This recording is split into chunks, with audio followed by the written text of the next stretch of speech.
One of the biggest tree in the Philippines. In Tabuk City. Gilayon, Tabuk City, Kalinga. So ayan po. Nandito kami sa Gilayon. So mini-measure na nila kung ano mas malaki yung kung sa Abra o ito, because they're claiming na ito yung pinakamalaki. Tingnan nyo naman. Ayan oh. Grabe, ang laki.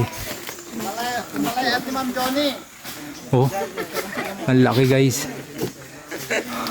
Parang yung sir, yung cartoons na yun yung blue ang mga tao. Avatar. Ay, wala balik. Di ba sir, no? Oh. Di ba ma'am, yung parang Avatar sa movie? Di ba? Ang laki guys, oh. Kasi tigarot na. So mini-measure nila kasi kasama namin yung mga engineering at saka tourism ng Tabuk City. So ayan na, dino-document nila para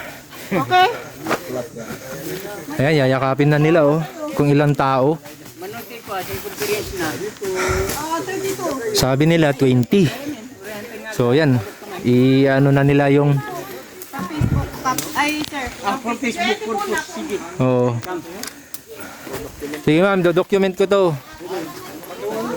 Oh guys, oh.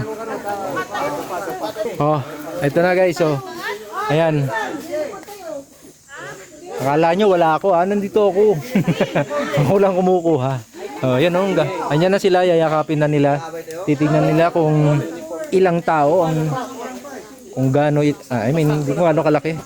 Tsaka ilang tao ang mag-holding hands sila lahat oh. Document. Oh, ayan. Grabe, ang laki guys oh. Ayan oh.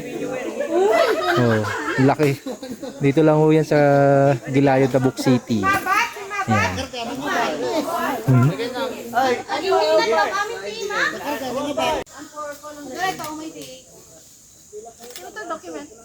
Sige ma'am, Shak.